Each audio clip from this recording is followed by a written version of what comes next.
Shabbat Shalom, amados hermanos, damos gracias a nuestro buen Dios en este santo día de Shabbat por el privilegio que nos da de encontrarnos nuevamente y tener la bendición de seguir estudiando su palabra. Estamos entonces en el estudio del libro de Bamidbar, el libro de Números, y en esta semana nos toca pasar nuevamente por la Parashá Naso. Esta Parashá en castellano sería elevar, tomar un censo. Y de acuerdo a lo que vimos la semana pasada, venimos nosotros de estudiar la organización del campamento alrededor del tabernáculo. El establecimiento de esa organización era para enfrentar, como dijimos, los enemigos que se opusieran a la conquista y al retorno a la tierra prometida. Siempre hablo que es el retorno a la tierra prometida porque debemos recordar que Jacob salió de ahí hacia Egipto, él descendió a Egipto y los patriarcas ya habían estado en la tierra entonces. Así que es la tierra donde el Señor puso su nombre y donde Él mismo pues estaría habitando con su pueblo, eso lo cual significa que es la tierra también del reposo. Es importante también de que la nación ejemplo, ¿verdad? Que se está formando o que se ha formado acá en esta parte, que sería el ejemplo de las demás naciones, pues sería causa de mucha admiración y sabiduría, la cual desarrollaría a través del cumplimiento de la Torá. O sea, era el propósito del Señor a través de esa comunión que mantendría el pueblo con el Eterno y de esta manera se tuviera esta cercanía con el Señor. Así que esta parashá empieza en el capítulo número 4 y verso 21. Como les decía, es la organización. Aquí está cuáles son los deberes de los gersonitas, los deberes de los meraritas y los deberes también de los coatitas. O sea, esto es muy importante porque aquí está la organización de los sacerdotes para el servicio del tabernáculo también y cuál era su responsabilidad, ¿verdad? En la transportación y el cuidado de cada una de las cosas. Entonces, ¿recuerdan ustedes aquel pecado que cometió el pueblo, estando David de gobernante, cuando trataron de trasladar el arca? Y una de esas cosas que ellos hicieron fue de que subieron el arca a una carreta de bueyes, aunque fuera magnífica la carreta de bueyes, pues era una carreta y de acuerdo a esto, pues no debía hacerse de esa manera. O sea, el Señor da instrucciones y de esta manera vemos nosotros cómo se cumplen o el Señor las hace que la recuerden a través de un evento muchas veces muy fuerte. El caso acá que tenemos nosotros es de que esto está también atado, ¿verdad?, al capítulo número 7, porque el capítulo número 7, allí los príncipes de Israel presentan algunas ofrendas, dentro de las cuales también presentan una carreta de bueyes con sus bueyes, y esto es para llevar los utensilios del tabernáculo. Habían cosas que eran pesadas definitivamente y debían ser transportadas a través de este tipo de carretas, por decirlo así, pero el arca del pacto no, esa debía ir cargada, ¿verdad? Y de acuerdo a lo que el Señor había establecido en su palabra. Así que aquí se cuentan los sacerdotes de 30 a 50 años que se enlistan, dice, para el servicio en el tabernáculo, y a partir del verso 21 del capítulo número 4 se habla de los gersonitas, a partir del 29 de los meraritas y posteriormente de los coatitas a partir del verso 34 también del capítulo 29. Así que esta es la organización espiritual de esta parte, podemos decir, o sea, los deberes de los sacerdotes, de los levitas también con relación a esto, cómo debía cumplirse, cómo debía hacerse para que la nación hiciera exactamente como el Señor había ordenado. Ahora, esto es muy interesante, hermanos, y debía de ser así, de esa manera, porque recuerden ustedes de que el pueblo iba para el desierto, y nosotros vemos de que las amenazas que existen o existían en aquel tiempo en el desierto también, pues eran de primer orden. El desierto siempre es crítico por donde quiera que se le quiera ver, alacranes, serpientes, fieras salvajes, animales de desierto que también son peligrosos, y sin contar muchas veces los enemigos que aprovechan la oportunidad también para poderlos atacar. Entonces, de esa manera, andar en el desierto tampoco era muy fácil, y para eso decíamos nosotros la semana pasada de que se debe organizar bien la vida del hombre y la vida también del campamento, los movimientos del campamento, para ser obedientes al Señor en el sentido pues, de buscar y asegurar también la protección del Señor. O sea, esto era muy, muy necesario, porque había que armarse mucho de valentía, pero más que esa valentía para andar en el desierto, armarse de fe. Y habría que seguir adelante, porque cuando se está en el desierto, entonces empiezan a pasar las cosas que le sucedieron a Israel. ¿Por qué nos trajiste a este desierto?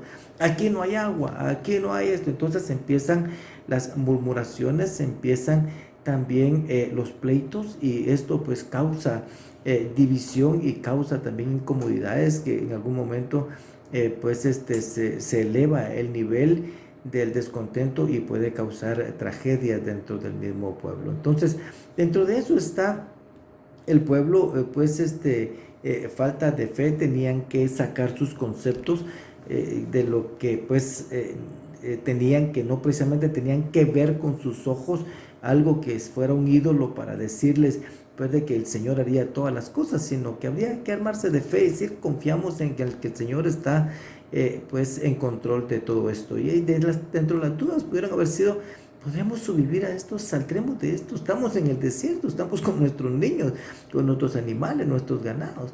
O sea, ¿por qué traernos al desierto? ¿Cuánto tiempo pasaremos nosotros aquí en estos desiertos? Entonces, esta y otras preguntas que ustedes puedan hacerse también son conceptos y pensamientos que van directamente a la mente del hombre, y de veras lo hacen flaquear, ¿verdad? Cuando no se está debidamente preparado para enfrentar este tipo de pruebas.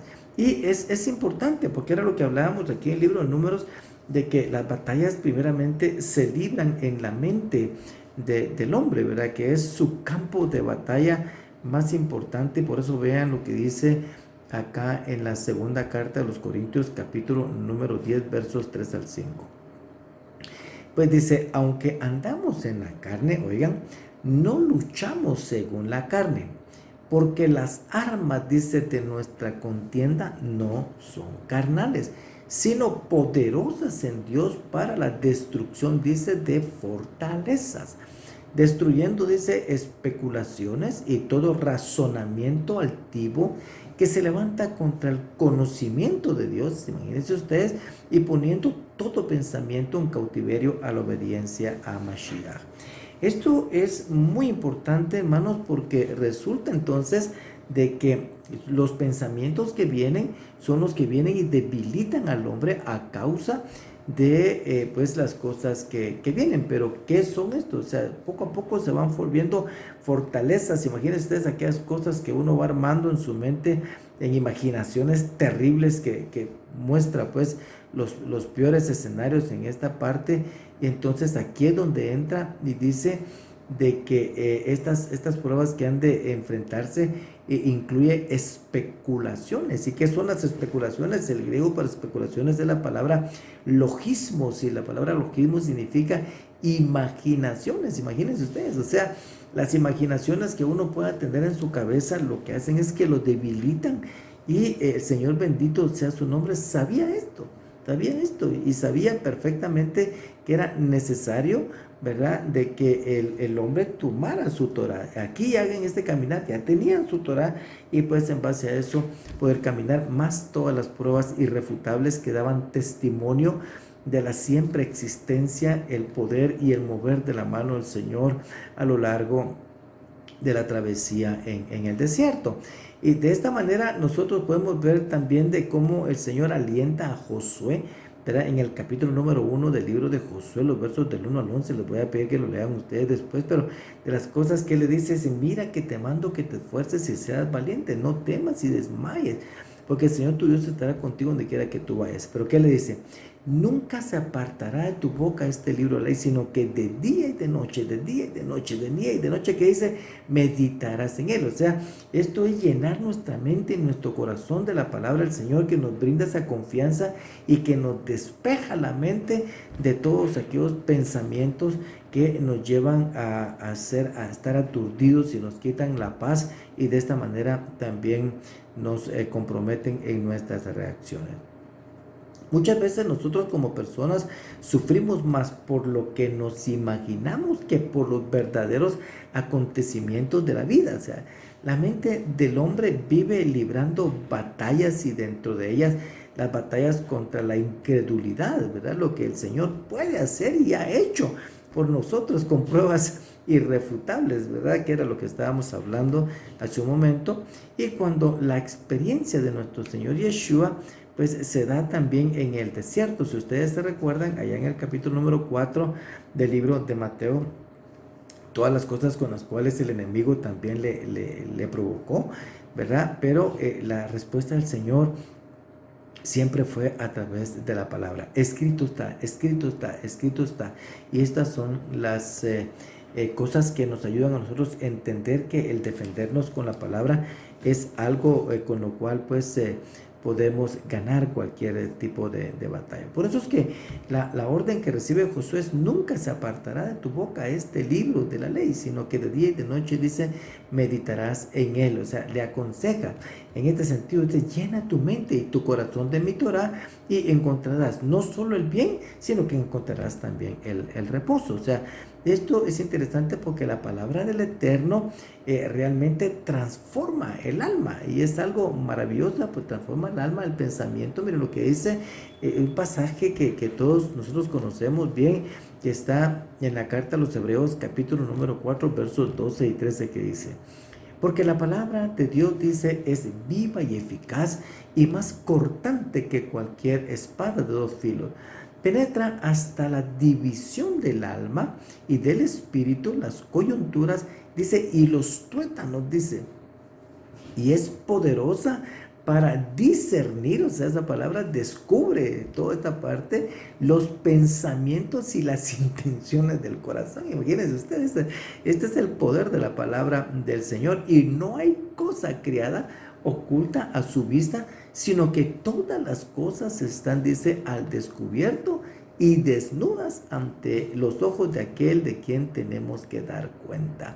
Esto es lo que dice la palabra del Señor, y eso es la palabra del Señor, con un poder extraordinario que puede llenar nuestras mentes y nuestros corazones. Entonces, algo similar también pasa cuando nosotros practicamos la maldad, porque resulta de que cuando se practica la maldad, el cerebro se aturde, se entontece y queda sin defensa. Pero cuando llenamos nuestra mente y nuestro corazón de la palabra del Señor, nuestro ser se fortalece. Nuestro ser se fortalece muchísimo, y el Señor nos ayuda a salir adelante. Pensemos en esto: cuando estamos en problemas y nos aturdimos, hacemos de cada figura realmente un enemigo potencial en nuestra mente, y comenzamos a aprisionarnos en nuestros pensamientos, porque resultamos llenando nuestro corazón de mucha imaginación. Esto sucede a menudo. Ese es el modo en que también debemos de poner en práctica todo lo que estamos aprendiendo en la palabra del Señor, de tal forma de que entendiendo esto sabemos que podemos ir a la palabra del Señor. Entonces el consejo sigue siendo: llena tu mente de la Torah y trae cautivo todo pensamiento a la obediencia a Mashiach. Hermanos, cada vez que estudiamos el libro de Números, vemos la organización del campamento y observamos una organización militar eficiente para la marcha y la defensa del tabernáculo y del pueblo. En realidad, pues estas son tácticas y estrategias militares que el pueblo necesitaba en este momento para la conquista de la tierra prometida. ¿Por qué una cosa militar? Y es que es importante. Sé que a muchos quizás les parece pues contrario, porque la parte militar dentro de las escrituras, pero en realidad eso implica un orden, implica una organización, implica estrategia. Cuando hablamos de militar, hablamos de eso: organización, orden, estrategia, procedimientos, y esas son las cosas que el Señor nos lleva con una instrucción adecuada a través de su palabra, ¿verdad? Que nos da una doctrina especial para este tipo. Y esto porque para poseer la tierra prometida, amados hermanos, esta y la tierra, los cielos nuevos y la tierra nueva, debe lucharse y debe pelearse con ciertos enemigos que se encuentran en la tierra. O sea, esto es importante. Nosotros vamos camino y vamos de viaje en este mundo hacia la tierra nueva y los cielos nuevos. Y si somos observadores, toda la organización que estamos viendo acá iba orientada a resguardar el tabernáculo. ¿Por qué? Porque eso permitía la continuidad del culto al Eterno, el respeto y la adoración al Eterno. ¿Por qué? Porque lo espiritual es el sostén de lo físico y no lo físico el sostén de lo espiritual. Entonces nosotros debemos buscar todo el tiempo movernos en la parte espiritual de nuestra vida. Entonces, hermanos, las mismas tácticas y estrategias son las que podemos utilizar nosotros el día de hoy, las cuales están ampliamente explicadas acá a lo largo de las escrituras para defender nuestra vida, nuestra familia, nuestra comunidad, nuestra empresa, nuestra ciudad de todos los enemigos internos y externos que buscan nuestra destrucción. O sea, hemos de tomar en cuenta entonces que el enemigo, con su astucia, que el Señor nos reprenda, va por todo. O sea, Él no quiere hacernos daño, hacernos tropezar. Él va a destruirnos, y esto es, Él va por todo prácticamente. Y las cosas pasan frente a nosotros, y las actitudes manifiestas por las personas son muchas veces la ignorancia o aprobación de las cosas que estamos viendo, o sea, con el pretexto de la tolerancia. Muchas veces, no, que esto, que ahí, porque lo toleramos, ¿verdad? O algunas veces desaprobación, pero no nos comprometemos para hacer la diferencia en el camino que estamos recorriendo. Entonces, en este sentido de mantener el campamento bien organizado, también está escrito el capítulo número 5 también acá del libro de Números, aquí en esta parte, y dice, y habló el Señor a Moisés diciendo, manda a los hijos de Israel que echen del campamento a todo leproso, todo el que padece de flujo y todo el que es inmundo por causa de un muerto. Echaréis tanto hombres como a mujeres, los echaréis fuera del campamento, para que no contaminen su campamento donde yo habito en medio de ellos. Y así lo hicieron los hijos de Israel, y le echaron fuera del campamento, tal como el Señor había dicho a Moisés, así lo hicieron los hijos de Israel. Esto es sumamente importante, amados hermanos, porque aquí nosotros no teníamos capacidad de ver dentro del campamento, a excepción que fuera un leproso, pero de lo contrario, alguien que había tenido flujo, ¿verdad? Eso tenía que decir, mire, yo tengo tal cosa, o yo tengo tal otra, yo hice tal otra, o yo me contaminé con muerto, ¿verdad? O hice esto, pues, o la mujer adúltera, o lo que haya de ver aquí en esta parte. Pero lo más crítico de este asunto, amados hermanos, es que todos debían de salir, y todos salían como un grupo. Entonces no se podía distinguir quién había tenido flujo de semen, quién había tenido alguna relación, quién había tenido, había hablado de más, la shonjara, o todo esto. Entonces, pero a la vez dentro de ellos iban también las personas que se habían contaminado con muerto. Ahora, esto es interesante porque esto te daba un periodo de tiempo dentro de el ritual de purificación para retornar al campamento. Esto es para no contaminar el campamento, ya que el campamento se debía mantener puro, porque el Eterno se movía en el campamento de acuerdo a lo que nos dice la escritura. Ahora, ¿qué pasaba aquí en esto, amados hermanos? Cualquiera pudiera pensar, allá va aquel, allá va fulano, allá va sutano, de plano, ¿verdad? Con esa cara que tiene, ha de haber hecho esto y esto, entonces lo pudieron haber juzgado. Entonces aquí hay varias cosas importantes. La primera, amados hermanos, no nos preocupemos mucho por lo que las personas puedan pensar de nosotros con relación a qué hemos y qué no hemos hecho, ¿verdad? En algún momento de nuestra vida, lo más importante es el pensamiento, el concepto que Dios pueda tener de nosotros. O sea, no necesitamos que alguien nos juzgue para nosotros estar o nos libere de un juicio, como para nosotros estar contentos de que pues el pueblo o la gente que me está viendo no tiene la razón con relación a cómo yo fui separado del campamento. que es el caso, como les decía, ¿verdad? Y pudiera suceder como cuando meten a los presos acá, metieron algo a alguien pues que cometió una imprudencia de tránsito, donde están pues los asesinos más grandes, por ejemplo, y ahí se han muerto muchos, y ha pasado eso, verá que entran por una cosa sencilla, pero como los meten al lugar equivocado, entonces ellos resultan muriéndose en las cárceles, y ha pasado aquí en nuestro país. Pero entonces aquí lo más importante es, desde el punto de vista de Dios, ¿qué piensa el Señor? O sea, y yo. O sea, esa es mi relación entre el Señor y yo. Y por otro lado, amados hermanos, aquí en esta parte es que no nos preocupe mucho, porque el hombre tiende a juzgar inmediatamente las cosas sin percatarse de verdad, ¿verdad? De si la persona está pues siendo separada del campamento por lo que las personas están pensando, porque somos muy duros, porque somos dados a pensar de forma negativa. Y el ejemplo claro lo tuvimos nosotros en la parashá anterior, que cuando ustedes se recuerdan, se levanta Pedro también después de haber sido investido del espíritu de Hashem, ¿verdad? Y empieza a predicar, y dice que ellos empezaron pues a hablar diferentes lenguas o idiomas que daban el mensaje del Señor en los idiomas natales en los que habían nacido muchos de los judíos que estaban ahí presentes en el tiempo de Shavuot. Pero ¿qué fue lo que pasó? ¿Verdad? Entonces empezó, y no son estos pues galileos, ¿por qué hablan nuestro idioma? Pero ¿qué fue lo que pasó? Uno lo recibieron y recibieron el mensaje, pero ¿qué pasó? Muchos de ellos dijeron, no, estos están borrachos. Imagínense ustedes. Entonces, este es el mensaje también para nosotros, entonces, de que no pensemos de forma negativa con relación a nuestros hermanos.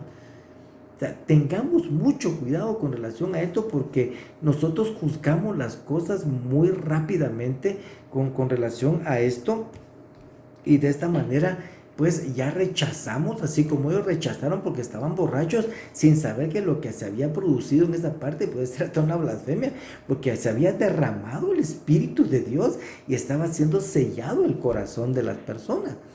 Entonces es bien complicado, bien difícil esto que estamos hablando, hermanos, porque el hombre es dado a crear juicio, ¿verdad? Y a sentenciar de una vez sin darse cuenta que las cosas no son como se están hablando aquí en esta parte. Entonces, especial atención a esa parte, amados hermanos, que nos ayuda entonces a comprender esto, ¿verdad? Lo cual estamos hablando. Después de eso, la escritura habla de la ley de la restitución, ¿verdad? Si alguien ha actuado pérfidamente contra el Señor, ¿verdad? Dice, esa persona es culpable. Entonces, aquí se dan las instrucciones con relación a esto. De esta manera, entonces, amados hermanos, esta lucha, ¿verdad? De la cual venimos nosotros hablando, ¿verdad? Es este combate que nos lleva a nosotros a considerar a ese tipo de enemigos con los cuales vamos a luchar, y con las que el pueblo también se va enfrentando, y para clasificarlos de acuerdo a esto se establece en la palabra del Señor, ¿verdad? Con qué tipo de enemigos vamos a luchar, y estos son enemigos internos, ¿verdad? Están manifiestos también acá en el libro, en la carta a los Efesios. Vamos a buscar acá entonces la carta a los Efesios, capítulo número 6. Por favor, yo sé que a ustedes les gusta revisar, y es que miren, hermanos, no podemos combatir lo espiritual con lo físico, o sea, el desgaste es muchísimo, ¿verdad? Entonces, miren el capítulo número 6, verso 12 en adelante, dice, porque nuestra lucha, mire cómo dice, porque nuestra lucha no es contra sangre y carne, sino contra principados, contra potestades, contra los poderes de este mundo de las tinieblas, y contra las huestes espirituales de maldad de las regiones celestes. Entonces cualquier estrategia carnal fracasa ante esto, amados hermanos. Por tanto, entonces, tomad la armadura de Dios para que podáis resistir en el día malo, y habiéndolo hecho todo, estad firmes. Estad pues firmes, ceñida vuestra cintura con la verdad, vestidos con la coraza de la justicia, y calzados los pies con el apresto del evangelio. Miren, aquí está dando las estrategias, y no se refieren a cosas carnales tampoco. tomando el escudo de la fe, con el podréis apagar, dice, los dardos encendidos del maligno. Imagínense, no solo tira dardos, sino que los tira, dice, encendidos. Tomad también el yelmo de la salvación y la espada del Espíritu, que es la palabra de Dios. Con toda oración y súplica, orad en todo tiempo en el Espíritu, y así velad con toda perseverancia y súplica, dice, por todos los santos, y orad por mí, para que me sea dada palabra para abrir mi boca, a fin de dar a conocer sin temor el misterio del Evangelio, por el cual soy embajador en cadenas, y al proclamarlo hable con denuedo, dice, cómo debo hablar. Entonces, de acuerdo a esto, hermanos, vemos cómo son entonces los enemigos internos. Los externos ya sabemos quiénes son, que están representados por todas las cosas que podemos ver y tocar y que se dan aquí en esta parte. Pero entonces dice que aquí está el enemigo lanzando entonces sus dardos de fuego encendidos. Aquí esos dardos encendidos, la palabra para estos dardos encendidos, la palabra puro, ¿verdad? Que es encendido, inflamado. O sea, inflamado, ¿por qué? Por la cólera, la aflicción y la lujuria. Imagínense ustedes cómo van esos dardos del enemigo. Entonces son tremendos, porque le pone y le trata de meter cada concepto en su cabeza para que verlos caer. Entonces, miremos cuáles son las armas del enemigo en algunos pasajes para poder entender esto, porque eso es todo lo que nos aflige muchas veces. Isaías capítulo número 32, versos 6 y 7 dice: pues el necio, dice, habla necedades, y su corazón se inclina hacia el mal. Dice, para practicar la impiedad y hablar, dice, falsedad. ¿Qué habla? Habla falsedad contra el Señor, para mantener con hambre al hambriento, dice, y para privar de bebida al sediento. O sea, no lo deja escuchar palabra, porque entonces él hace de que él desacredita la palabra del Señor, ¿verdad? Y para privar de la bebida al sediento. En cuanto al tramposo, mire pues, en cuanto al tramposo, sus armas son malignas. Dice, trama designios perversos. Mire lo que hace, dice, ¿para qué? Para destruir, ¿con qué? Con calumnias a los afligidos, aun cuando el necesitado hable que él es justo. Imagínate, no le importa si es justo o no. A él no le importa, a él lo que le importa es satisfacer su ego, satisfacer su lengua de maldad, y habla cualquier cosa que pueda destruir a su prójimo. Vea lo que dice Miqueas capítulo número 7 también. Esto es importantísimo para terminar de conocer dónde estamos, porque no creemos. O sea, mucha gente que no está debidamente instruida, que no ha tomado la palabra del Señor correctamente, no cree cómo son las cosas, pero aquí lo dice. Entonces, las cosas que vemos que pasan delante de nosotros, esas son los actuares realmente de las personas movidas por el enemigo. Capítulo número 7, versos 1 al 4. Ay de mí, dice, porque soy, dice, como los recojadores de frutos de verano, como los rebuscadores en la vendimia. No hay racimos de uvas para comer, ni higo temprano, dice, que tanto deseo. Ha desaparecido, dice, el bondadoso de la tierra, y no hay ninguno recto entre los hombres. Todos, dice, acechan para derramar sangre, unos a otros acechan, dice, o echan la red. Para el mal, dice, miren, es que esto es tremendo, dice, para el mal las dos manos son diestras. Imagínense usted, porque la diestra tiene la fuerza, la capacidad y la fortaleza muchas veces, y con la izquierda, o los que somos pues derechos, nos cuesta un poquito más, pero la habilidad de la derecha. Pero dice, para la maldad las dos manos son diestras. Imagínense ustedes, las dos tienen la capacidad de destruir. Dice, el príncipe pide y también el juez una recompensa. El grande habla de lo que desea su alma, y juntos lo traman. El mejor de ellos es como un zarzal, y el más recto, dice, de ellos, como el seto de espinos. Imagínense. Perdón. El día que pongas, dice, tus centinelas, tu castigo llegará. Entonces será su confusión. Y entonces, miren, lo que pasa aquí es interesante, que fue lo que hicieron también con el profeta con el profeta Jeremías en el capítulo número 18 y verso 18 también se encuentra esto. Entonces dijeron, venid y urdamos planes, dice, contra Jeremías. Ciertamente la ley no le faltará al sacerdote, ni el consejo al sabio, ni la palabra al profeta. ¿Qué hicieron entonces? Venid y irámoslo con la lengua. Imagínense ustedes, hablar cosas del profeta, desacreditarlo, hacer cosas espantosas contra él, y no hagamos dice, y no hagamos caso a ninguna de sus palabras, porque ¿qué hablaba Jeremías? Hablaba las palabras del Señor. Entonces se burlaban. Santiago habla acerca del poder de la lengua en el capítulo número 3, versos 5 al 8, y nos dice y nos muestra en realidad cómo es el poder de la lengua. O sea, esto es interesante porque también dice al comienzo de esta parte lo que vemos de la parashá, ¿verdad? Y siempre aquí en el número 5, del 1 al 4, que saquen a todos los que tienen posibilidad de contaminar por esto.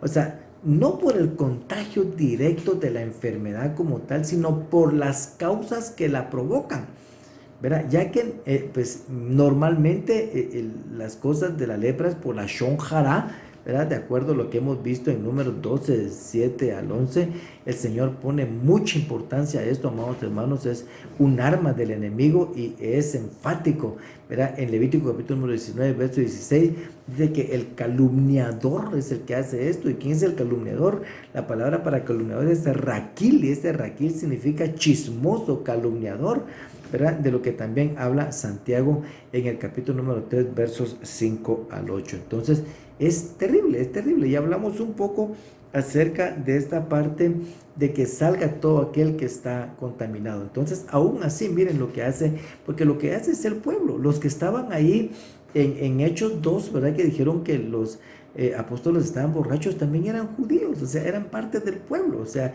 ellos fueron los que los criticaron de primera mano. Entonces, he aquí entonces las armas para la defensa. Y entonces podemos ver Éxodo 14:14 nos dice, estad quietos, dice el Señor. ¿Por qué? Porque yo pelearé por vosotros. Entonces, el Señor está por nosotros, el Señor tiene misericordia y el Señor hace de nuestra vida, ¿verdad?, una bendición. En Isaías 54, verso 17 dice, ningún arma forjada contra ti prosperará. Y condenarás, ¿qué? Dice, toda lengua. Imagínense, o sea, una lengua se levanta y usted la condena. Y condenarás toda lengua que se alce contra ti en juicio.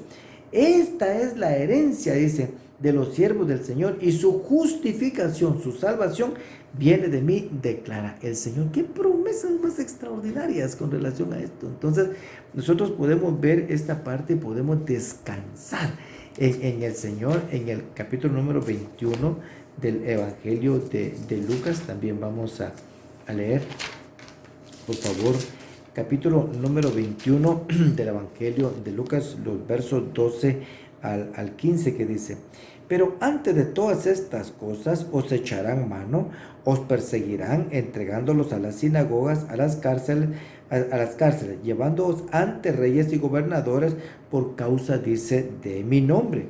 Esto, dice, os dará oportunidad de testificar.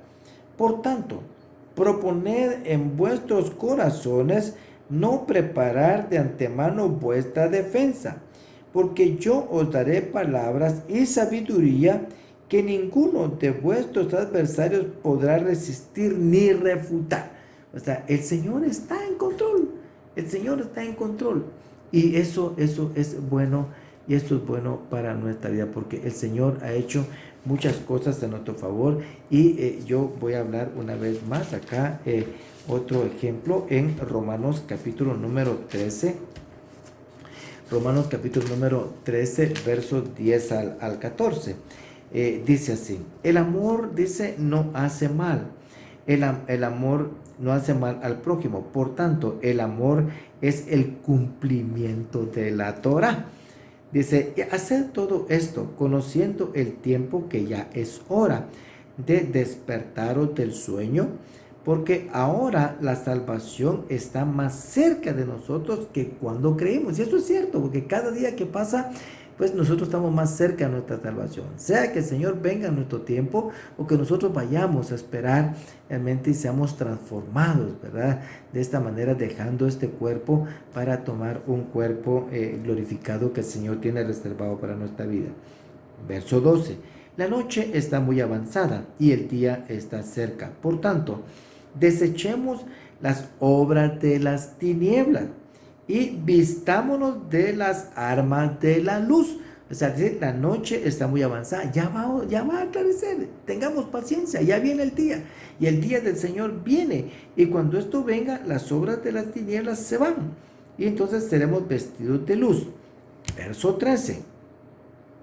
Andemos, dice, decentemente como de día, no en orgías y borracheras, no en promiscuidad sexual y lujurias, no en pleitos y envidias, antes bien vestidos del Señor Yeshua HaMashiach, y no penséis, dice, en proveer para las lujurias de la carne. O sea, esto es algo que el Señor nos da entonces también como una práctica para nuestra defensa. Entonces, hermanos, un resumen específico en esto es: no podemos meternos a combatir carnalmente un ataque que es espiritual, porque sufriremos un desgaste increíble y no vamos a ganar. Debemos combatirlo espiritualmente con la espada del Espíritu, la espada del Señor, del Eterno. Esto es la palabra del Señor que nos instruye de una forma muy especial. Aquí que esto es muy importante de acuerdo a lo que estamos viendo, amados hermanos. Estamos acá en nuestra parashá Naso, y uno de los temas centrales de la Torá acá, como dijimos, es la organización precisamente del servicio al tabernáculo, lo que hablábamos al principio, ¿verdad? Porque establece las funciones específicas para cada persona y para cada grupo, y las condiciones de pureza de sus servidores, porque la sola contaminación de alguien, ¿verdad?, contaminaba el campamento también, y traía como consecuencia que la Shejinah se retirara.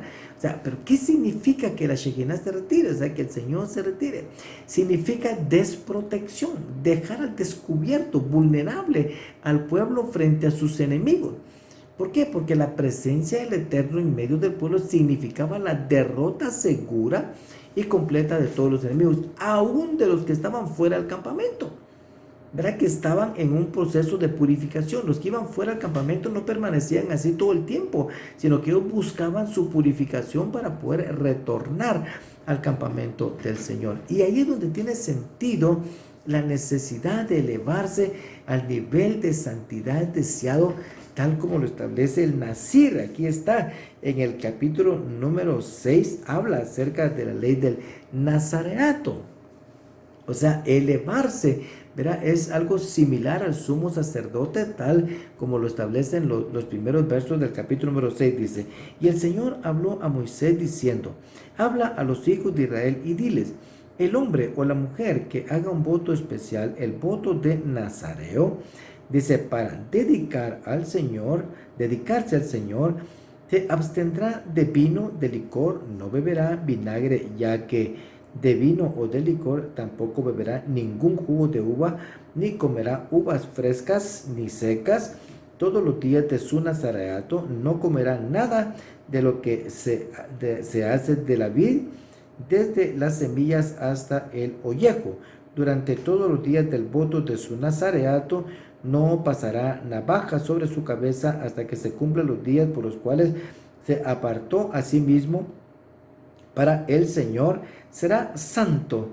Dice: dejará crecer las cuedejas del cabello de su cabeza durante todos los días de su nazareato para el Señor. No se acercará a persona muerta, ni por padre, ni por madre, ni por hermano, ni por su hermana, y no se contaminará, dice, por ellos, cuando mueran, pues su nazareato para Dios está sobre su cabeza. Todos los días de su nazareato él es santo al Señor. Y ustedes pueden seguir leyendo acá en esta parte también en qué consiste. Y ahí es como les digo, surge esa necesidad. Había dentro del campamento, por decirlo así de esta manera, 3 anillos de seguridad, por decirlo así. El primero es donde estaba la Shejinah, propiamente lo que era el tabernáculo. El segundo, pues era pues donde estaba los sacerdotes, los levitas y esta parte. Y el tercer anillo ya era el anillo del pueblo. Todos pues se manejaban diferente nivel de pureza, ¿verdad? Y las exclusiones eran hechas aquí en función de la gravedad de los casos, que estaban bien establecidas en esta parte. Algunos eran excluidos completamente de los 3 recintos a la vez, o sea, como el leproso, por ejemplo, que era sacado completamente del campamento. La santidad y la impureza se desarrollan en esferas totalmente diferentes y no pueden convivir la una con la otra. Por ello, en el capítulo número 5 y verso 2 de aquí, de lo que estamos hablando, se ordena sacar del campamento al leproso, al que padece de flujo y se ha contaminado por muerto, de acuerdo a lo que estamos viendo aquí en esta parte. Entonces, acá hay varias cosas con relación al Nazir también. Podemos decir aquí, de acuerdo a lo que vimos del verso número 2, la Torá habla en el capítulo que es una persona, dice que ha hecho un voto de consagración al Señor. El Nazir estaba más consagrado que el pueblo, que incluso muchos de los levitas, durante un tiempo que los levitas venían a su familia, hacían sus órdenes y pues tenían sus turnos. Así que podía ser un hombre o una mujer que hiciera un voto en las mismas indicaciones. Nazir deriva de la raíz hebrea que significa apartarse o separarse. Su apartarse y su separarse, no debía de ser debía de ser de la comunidad de la familia, sino de las pasiones, ¿verdad? Para dominarlas y de esta manera elevarse en su nivel de espiritualidad para estar más cerca del Señor, estar muy, muy al servicio de Él. Las normas para el Nazir eran de acuerdo a lo que vimos. Debía dejar de crecer su cabellera, abstenerse de licor y de los derivados de la vid, evitar el contacto con los cadáveres. Por tanto, en esto, pues, ver que entre más personas hicieran el voto Nazir para la comunidad, también así era el nivel de santidad que el pueblo manejara. O sea, los que hacían voto Nazir se convertían como el equilibrio del pueblo, ¿verdad? Que subían de nivel de pureza. Entonces el profeta Amós incluso habla acerca de eso y qué fue lo que pasó incluso con algunos con relación al Nazir, los que hicieron votos de nazareato, qué fue lo que hicieron con ellos. Entonces hay muchas cosas que podemos aprender aquí en el libro del profeta Amós. En los versos 10 y 12 dice dice: y a vosotros yo los hice subir de la tierra de Egipto y os conduje, dice, por el desierto 40 años, para que tomarais, dice, posesión de la tierra del amorreo, y levanté profetas de entre vuestros hijos y nazareos de entre vosotros, vuestros jóvenes. O sea, el Señor fue el que levantó sus nazareos, ¿verdad?, para mantener el nivel de santidad del pueblo. ¿No es así, hijos de Israel?, dice el Señor. Pero vosotros hicisteis beber vino a los nazareos. Imaginen ustedes cómo los comprometieron. Pero vosotros hiciste beber vino a los nazareos y a los profetas les ordenaste diciendo: no profeticéis, que fue lo que dijeron con Jeremías, ¿se recuerdan? Con mentira. Y no creamos en lo que dicen y no vamos a hacerle caso a todas las cosas que este hombre está diciendo. Entonces, en el capítulo 35 de Jeremías hace referencia a algunas de estas personas que decidieron elevar su nivel de vida y de disciplina, obedientes a la voz de su Padre, ¿verdad?, mismos que fueron tomados como señal incluso por el Eterno. Y antes de que pues el pueblo cayera en toda esta desgracia que los llevó al exilio, pues el Señor había levantado ya algunos nazareos. De esta manera también está entonces en ese contexto la Haftará, que está en Jueces, capítulo número 13, versos 2 al 25, y se refiere específicamente a la vida de Sansón. O sea, diremos en principio que la analogía resulta muy evidente, ya que se refiere incluso a la ley del nazareato. De hecho, los escritos apostólicos también hablan acerca del nazareato y hablan acerca de Juan el Bautista, ¿verdad? Que tiene las mismas características. Pero entonces, el pueblo de Israel enfrentaba dos peligros en particular en tiempo de Sansón. Uno, el peligro militar que representaban los pueblos vecinos de Israel, ¿verdad? Y el otro es el peligro a la asimilación, o sea, a las ideas, las costumbres idólatras que imperaban en los pueblos paganos de aquel tiempo. Súmense a esto, amados hermanos, que cada hombre hacía lo correcto según su visión, o sea, según sus propios ojos, tal lo que, como lo dice Jueces capítulo número 21, verso 25 también. O sea, los sabios del Midrash incluso califican a Sansón de esta manera.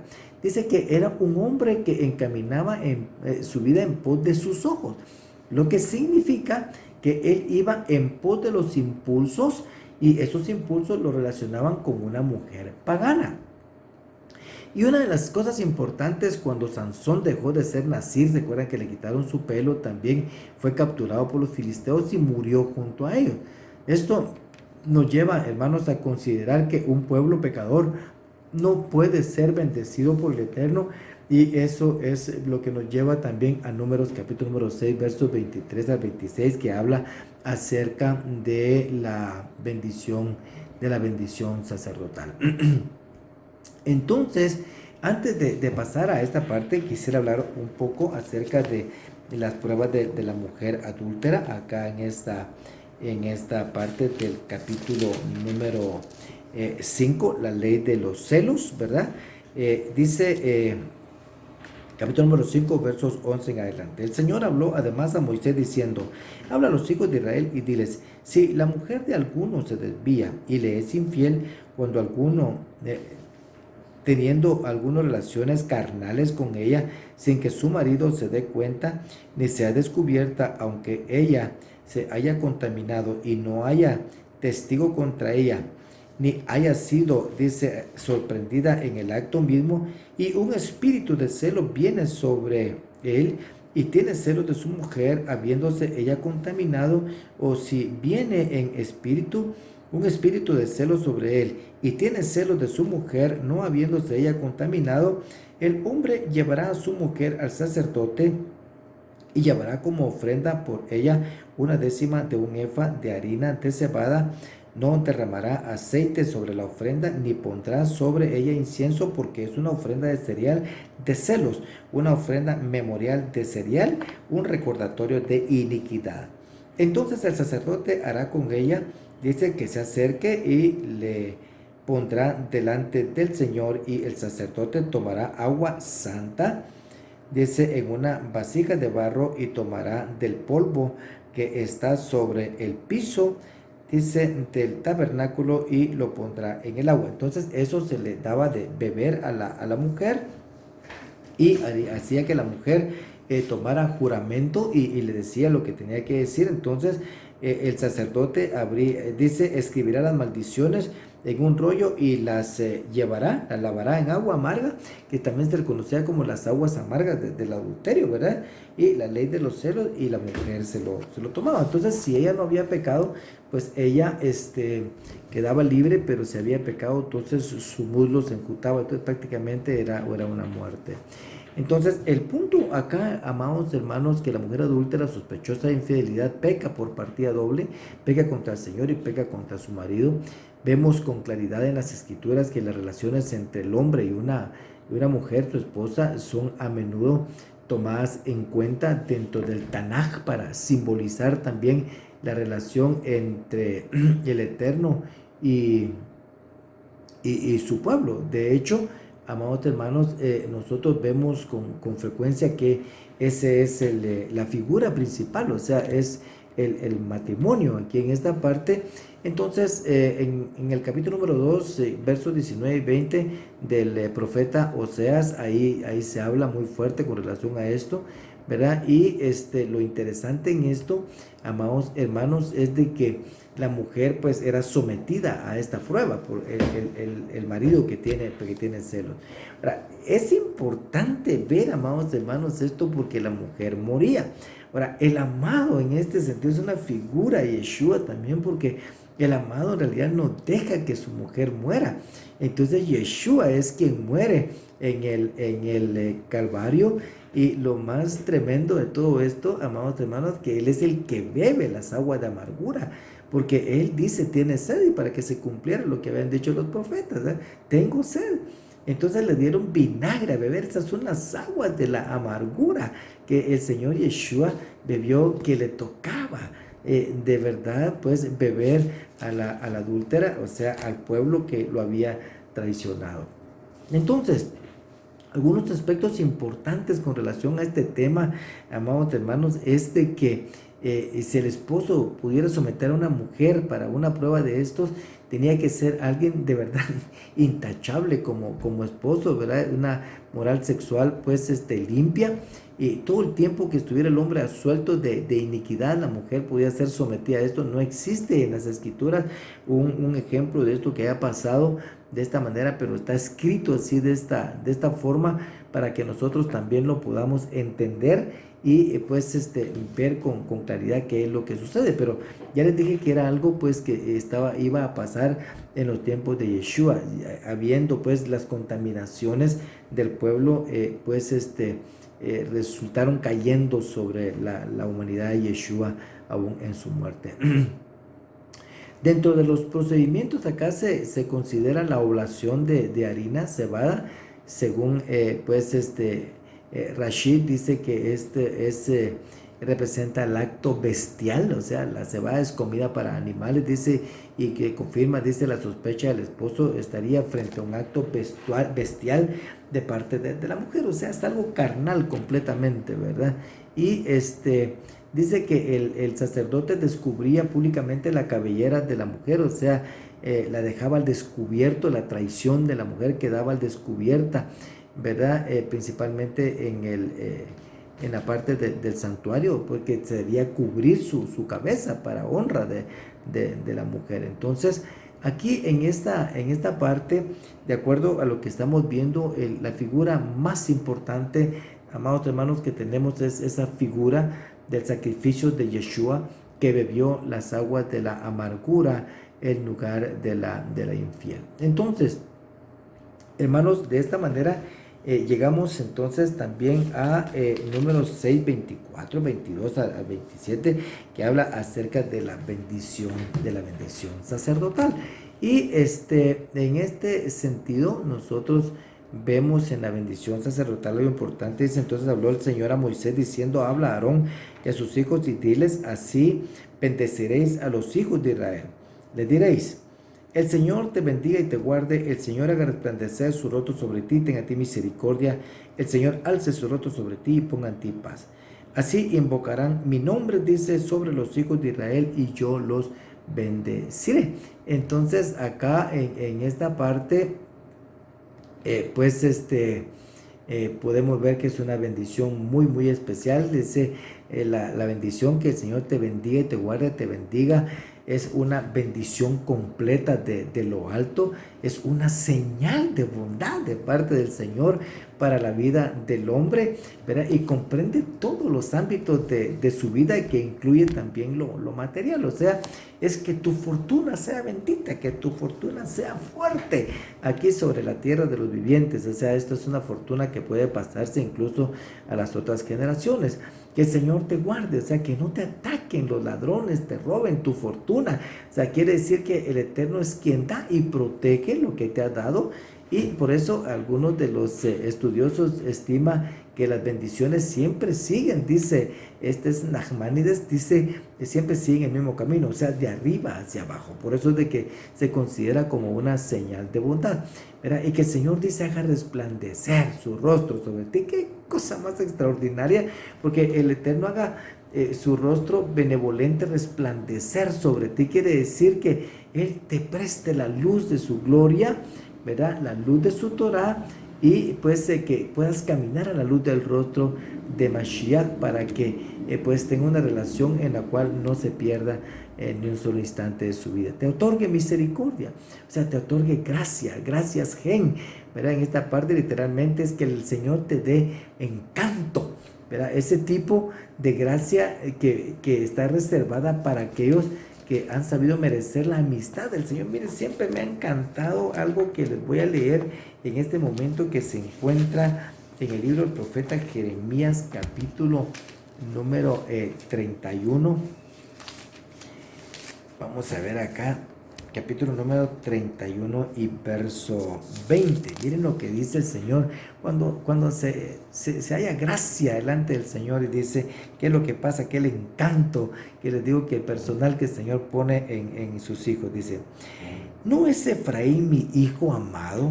Oigan lo que dice, ¿no es un niño verdaderamente encantador? Y lo que dice el Señor acerca de Efraín, y todos sabemos que Efraín es el reino del norte, o sea, que miren todo lo que pasó ahí y fueron al exilio. Pero el Señor dice, no es no es Efraín, dice, un hijo amado. O sea, él mismo se pregunta, mírenlo bien, ¿verdad? O sea, no es un niño encantador, o sea, es alguien de quien el Señor disfruta de verdad.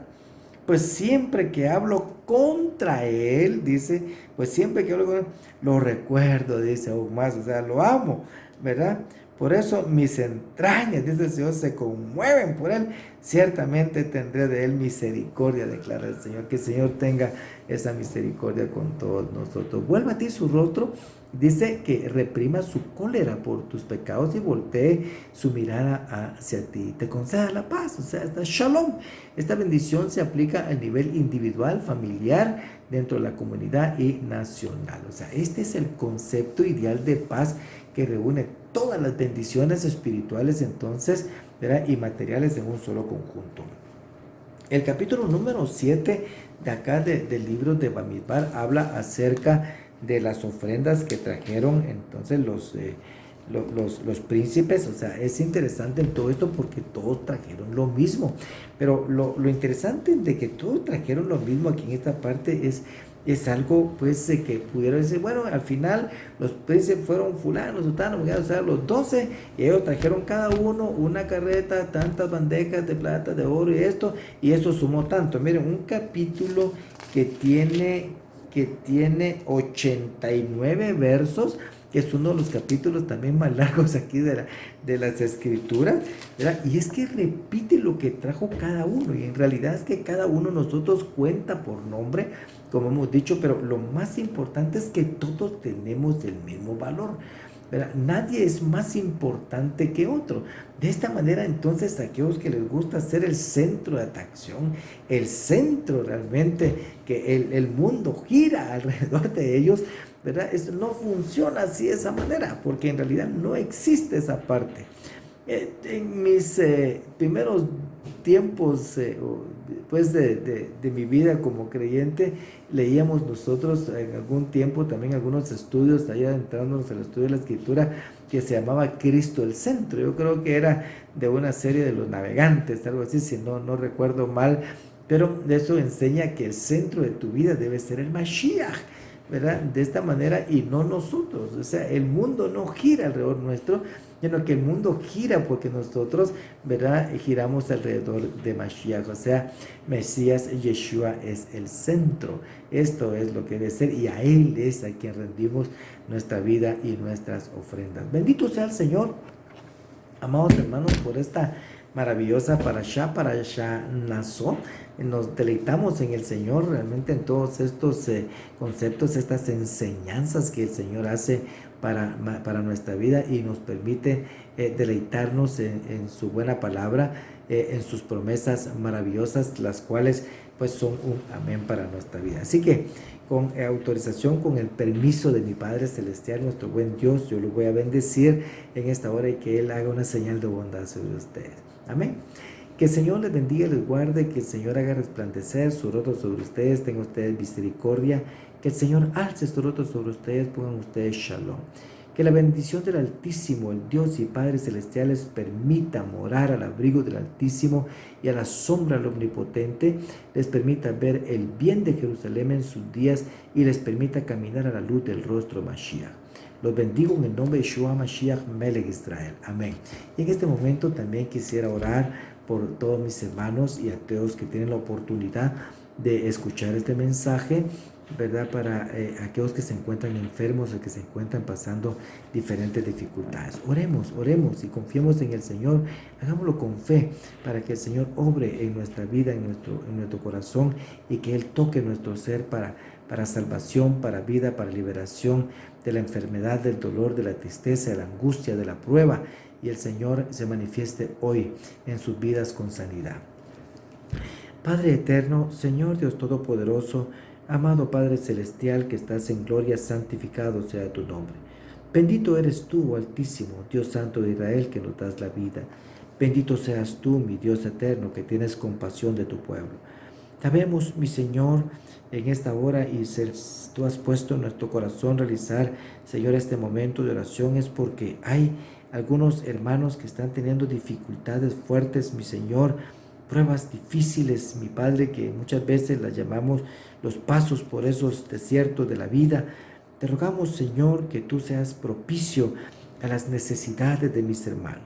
Te ruego, Padre Celestial, que toques, Señor, la parte afectada o la parte, Señor, que se encuentra influenciada por aquellas causas, Señor, que están causando el cáncer en algunos de mis hermanos en esta hora. Y humildemente te rogamos, mi Señor, que hagas una señal de bondad, mi Dios, y toques la parte afectada, Señor. Toques el lugar exacto que solo tú conoces, Señor, donde se está originando el cáncer en las personas, los hermanos, Señor, que están orando juntamente, Señor, por esta petición, y puedan dar a ellos testimonio, mi buen Señor, que tú les has sanado, porque tú conoces el cuerpo, Señor, tú conoces, mi Dios, de que nosotros tenemos necesidad.